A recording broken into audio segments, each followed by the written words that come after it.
My name is Isabella. I am 32 years old.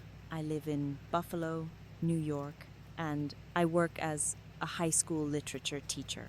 For 5 years, I was married to a man who never once touched me like a husband should. Not out of cruelty, not out of violence, but out of indifference that was colder than hatred. My husband, Daniel Wright, was a celebrated trauma surgeon, brilliant, disciplined, admired by everyone who knew him. He once told me, very calmly, that physical contact made him uncomfortable. He said it was a condition, a psychological barrier. I believed him. I believed love meant patience, and patience meant endurance. So I endured. 5 years of marriage, and the only time our lips ever met was when I leaned forward on my own wedding anniversary and kissed him first. He ran to the bathroom afterward and vomited. Later, he apologized and said it was a biological response, not a reflection of his feelings for me. I smiled and told him I understood. That was the first time something inside me cracked, quietly. For an entire year before everything ended, we lived apart. Daniel was transferred to a medical research institute in Edinburgh, working on an international surgical project. He said it would be temporary, 1 month, 2 at most. Weeks turned into a year. Messages went unanswered. Phone calls became rare. The only texts he replied to were about his parents. Or money. I stayed behind. I took care of his diabetic father. I took his mother to physical therapy after she fractured her hip. I cooked. I cleaned. I waited. Every time I felt lonely, I reminded myself that this was what a good wife did. She held the family together while the husband built a future. On our 5th wedding anniversary, I decided to surprise him. I traveled 493 miles, alone, through rain and exhaustion, carrying a bouquet of roses I had chosen myself. I told no one. I wanted to see his face when he realized I was there. I wanted to believe, just once, that I mattered enough to be missed. What I saw instead, standing outside the medical institute in the pouring rain, was my husband kneeling in front of another woman, gently removing her wet shoes with bare hands. His voice was soft. His smile was warm. It was a version of him I had never known. That was the moment I understood something terrifyingly clear. Daniel Wright was capable of tenderness. He had just never chosen to give it to me. And in that instant, soaked to the bone, holding flowers that no one wanted, I felt the last illusion of my marriage collapse. I did not cry when I followed Daniel inside the building. I told myself that tears would give meaning to something that did not deserve it. I walked behind him through glass corridors and white walls that smelled like disinfectant and ambition. People nodded at him. Some smiled. No one looked at me for more than a second. He walked fast, umbrella folded under one arm, not once offering it to me. Water dripped from my hair onto the floor, leaving a trail I could not erase. I held my wilted roses like evidence of a crime no one planned to investigate. The woman from outside walked beside him, close enough that their sleeves brushed. She did not flinch. Daniel did not flinch either. This was how I learned her name. Claire Morgan, British, senior researcher, former classmate, the kind of woman who spoke softly but never apologized for taking space. She smiled at Daniel when she talked, and he smiled back. Not the polite smile he gave waiters or colleagues. The real one? The one that softened his eyes.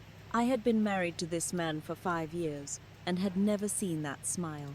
At the conference room door, Claire turned to him and asked something in Spanish. He answered without hesitation. They both laughed. I understood every word. I had spent the last year secretly learning the language because Daniel once mentioned he liked how it sounded. He never noticed. He never asked why I suddenly listened to Spanish podcasts while cooking. He never cared enough to wonder. Claire glanced at me.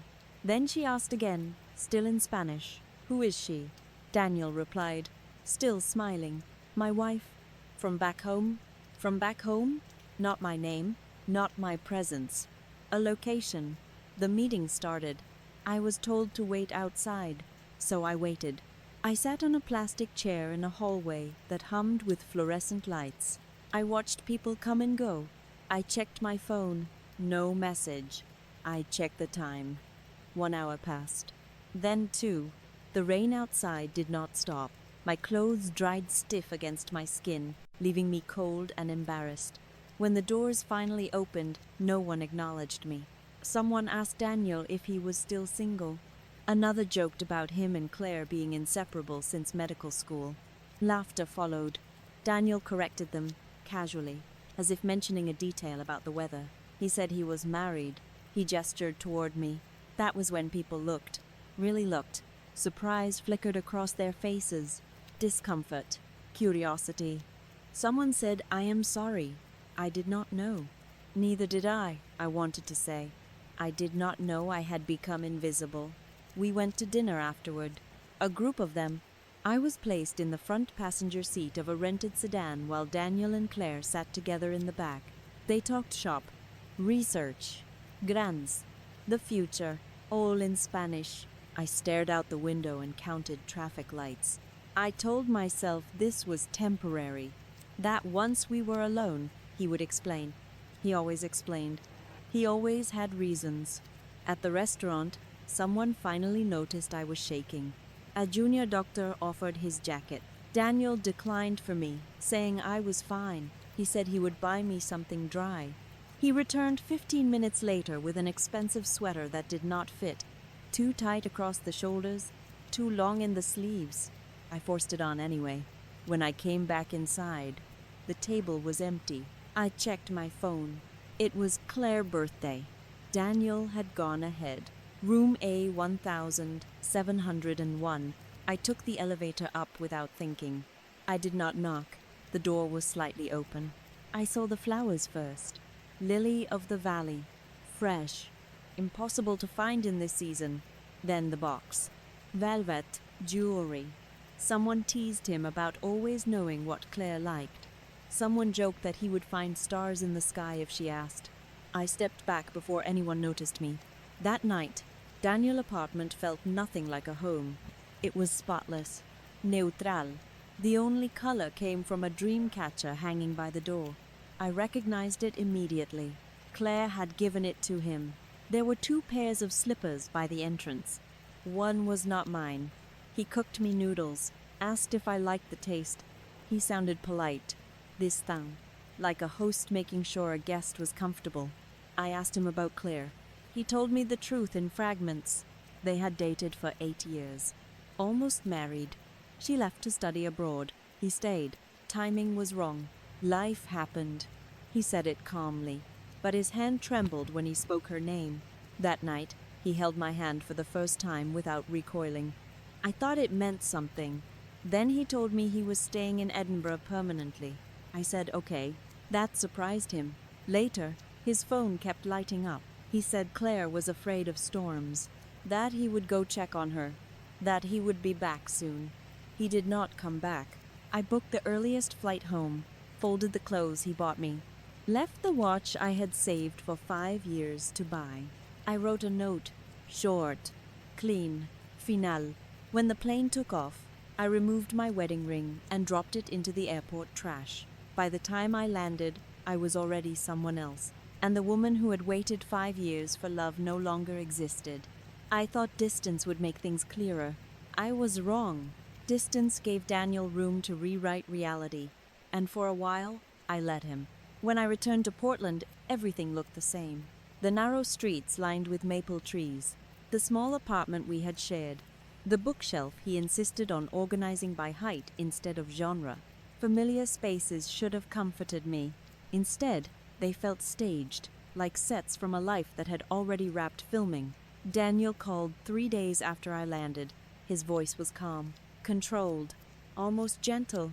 He asked if I was rested, if the flight was smooth. He did not ask why I left without saying goodbye. He said Edinburgh had been stressful, that I had arrived at a bad time, that Claire had needed support because of a grant review and a sudden illness in her family. He said I had misunderstood what I saw. He said I always jumped to conclusions when I felt insecure. I apologized without realizing I was doing it. That became the pattern. Every conversation ended with me questioning my memory, my tone, my reactions. He said I was emotional lately. He said long distance made me paranoid. He said marriage was about trust, and I was failing at it. When I asked why he stayed overnight at Clare Place, he laughed softly and said I was imagining things. He said he slept on the couch. He said nothing happened. He said physical closeness still made him uncomfortable, and how could I even think otherwise? I wanted to believe him. Belief felt easier than grief. Weeks passed, then months. He stopped calling regularly. He said his schedule was unpredictable. When I suggested visiting again, he said it was not a good time. When I asked when it would be, he said I was pressuring him. When I reminded him that we were married, he said marriage did not mean ownership. One evening, his mother called me in tears. She said Daniel was exhausted, that he was sacrificing everything for his work, that I needed to be more supportive instead of adding stress. I listened. I reassured her. I sent money for his father medication without being asked. Daniel thanked me later, briefly. He said Claire had helped him pick up the prescription. That was the first time her name slipped into our marriage without apology. I started waking up with tightness in my chest. At work, I lost my place while lecturing. My students noticed. I forgot words I had taught for years. At night, I replayed conversations in my head, searching for where I had gone wrong. I checked his social media, something I had never done before. He rarely posted, but Claire did. Photos of conference dinners, group selfies. Daniel always stood close, always smiling, always relaxed. In one photo, his hand rested on the back of her chair. A colleague commented, "Power couple." Claire liked it. I confronted Daniel carefully. I told him how it made me feel. I said I felt replaced. He said I was projecting my insecurities onto his career. He said Claire was a colleague, nothing more. He said if I kept accusing him, I would push him away. That sentence lodged itself inside me like a threat. So I stopped asking questions. That was when the truth began leaking through the cracks. A package arrived one afternoon, addressed to Daniel but sent to our old apartment. I recognized the handwriting. Claire. Inside was a scarf. Soft. Expensive. The kind you give someone you touch often. Tucked inside was a note. Short. Intimate. For when you miss me. Ambry. My hands shook as I folded it back into the box. I did not call Daniel. I waited. 2 days later, he called to ask if anything had arrived for him. I said no. He thanked me and hung up. That night, Claire posted a photo. The scarf was around her neck, Daniel's shoulder visible in the corner. Something in me went quiet. I contacted a lawyer the next morning, just to ask questions. I told myself it was informational. I told myself I was not ready to make decisions. The lawyer asked when Daniel last contributed to shared expenses, when he last visited, whether there were witnesses to emotional abandonment. I had answers for all of it. That realization felt heavier than betrayal. The final blow came in the form of an email, not meant for me. Daniel sent it by mistake, or maybe part of him wanted me to see it. It was addressed to Claire. He wrote about how easy life felt with her, how he never had to explain himself, how being with me felt like obligation, how marriage had been a mistake he made out of fear of being alone. He ended it with a sentence I will never forget. I wish I had chosen you first. I did not respond. I did not forward it. I did not scream or cry. I printed it, filed it, and for the first time in years, I stopped trying to save something that was already dead. That night, I slept without waiting for my phone to light up, and in the silence, something else began to grow. Clarity. I did not announce my decisions. I learned that silence, when chosen, is power. I stopped answering Daniel calls. I did not block him. I let them ring.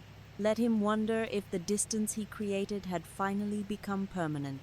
I replied to emails only when necessary, short and factual, like correspondence between strangers who once shared an address. I gathered documents at night, bank statements, medical insurance forms, tax returns, receipts, 5 years of shared life reduced to folders and timestamps. I discovered how much I had covered while he was gone. Rent, utilities, Student loans he never finished paying. Transfers marked temporary that were never returned. I stopped feeling foolish and started feeling precise. The lawyer called me efficient. She said emotional abandonment was easier to prove than people thought. She said patterns mattered more than moments. She said I had been carrying the marriage alone for a long time. I asked her what would happen if I filed first. She told me control often belonged to whoever stopped waiting. Daniel finally noticed when the money stopped moving. He asked why the joint account was untouched. He said there had been a mistake. He said he needed funds for travel. I told him to use his personal account. I told him my expenses were no longer shared. He accused me of being petty. I did not respond. Claire sent me a message 2 days later. Polite. Measured. She said she wanted to clear the air. She said there had been misunderstandings. She said Daniel was fragile and under pressure. I read it once. Then I archived it. The next week, Daniel's mother called again. This time, her voice carried something new. Worry. She asked if everything was all right between us. She said Daniel had been irritable, that he seemed lost. I told her the truth without cruelty. I said her son had made choices I could not carry anymore. I said I was stepping back. She did not argue. She only sighed. That silence felt heavier than accusation. The turning point came quietly. I received a notification from my airline app. A reservation had been changed. A return flight from Edinburgh to Portland. Daniel name. 2 seats? He had not told me. I waited until the plane landed. Then I filed. Divorce papers were served at the institute, in front of colleagues who had never known I existed beyond a vague reference. The timing was not revenge. It was accuracy. That was where he had built a life without me. That was where it needed to be acknowledged. He called that night, again and again. When I answered, he sounded panicked. He said I was overreacting. He said this could have been handled privately. He said Claire meant nothing. I told him I had read the email. Silence followed. Not the thoughtful kind, the exposed kind. He said he did not mean it the way it sounded. He said people say things when they are confused. He said he loved me in his own way. I told him love that requires disappearance is not love. He asked if there was someone else. I laughed. It surprised both of us. I said no. I said there was finally me. 2 weeks later, Claire blocked me. Daniel sent a long message about regret and history and starting over. I did not finish reading it. I packed the last of his things into boxes and scheduled a pickup. I kept nothing sentimental, only the documents. The day the boxes left, the apartment felt larger, not empty, clearer. That evening, I received an email from the institute. Administrative. Neutral. They requested confirmation regarding marital status for insurance records. They mentioned discrepancies. I forwarded it to my lawyer. I slept deeply that night. In the morning, a final message arrived from Daniel. He said he had never imagined life without me. He said he felt unmoored. He asked if I would reconsider. I stared at the screen, calm in a way I had never known. I typed one sentence. I already have. And as I pressed send, I realized something else was ending too. The version of him that had depended on my silence. And he had no idea what losing that would cost him next. The divorce was finalized on a Tuesday morning. No courtroom drama. No raised voices. Just signatures, dates, and the quiet closing of a chapter that had already ended long before the paperwork caught up. Daniel did not contest it. He tried, briefly, to negotiate details that no longer mattered. Sentimental items. Shared memories disguised as property. I let my lawyer handle everything. Distance had taught me that clarity does not require confrontation. Claire never contacted me again. I heard about them through fragments. A colleague who taught abroad. A mutual acquaintance who meant well. Daniel, performance at work declined. Grants stalled. The institute reassigned him to a lesser role. Nothing catastrophic. Just small, cumulative losses that came from being unmoored. For the first time, his consequences did not require my presence. I moved apartments. Not far, just far enough. a place with large windows and morning light. I left behind furniture that carried weight. I kept books, plans, things that grew. At school, my students noticed the change before I did. They said my voice sounded steadier, that my lectures felt alive again. One of them asked if I had written the poems we were reading. I laughed, genuinely, and realized how long it had been since laughter came without effort. Daniel wrote once more, a letter, this time, long, careful, full of insight he had never offered when it mattered. He said he was learning, that he finally understood what he lost. I did not respond, not because I was angry, but because understanding arrived too late to require acknowledgement. I stopped measuring my healing by how little he affected me. Some days, memories still surfaced, certain streets, certain songs, but they no longer asked anything of me. They passed through like weather. I began traveling alone. Short trips at first, then longer ones. I stood on unfamiliar streets and felt no need to explain myself to anyone. I learned how light it felt to make decisions without accounting for someone else's absence. People asked if I would marry again. I said I did not know. And for once, not knowing felt honest instead of frightening. The greatest shift was quiet. It happened the morning I woke up and realized I was not bracing for anything. No incoming message, no emotional recalibration, no preparation for disappointment, just space. I used to believe endurance was love, that staying proved devotion, that patience would eventually be rewarded. I was wrong. Love does not require disappearance. It does not ask you to shrink so someone else can feel comfortable. It does not punish you for wanting to be seen. I did not lose my marriage. I outgrew it. And the woman who once waited in hallways, counted traffic lights, and apologized for existing no longer lives here. In her place stands someone else. Someone who chose herself, finally,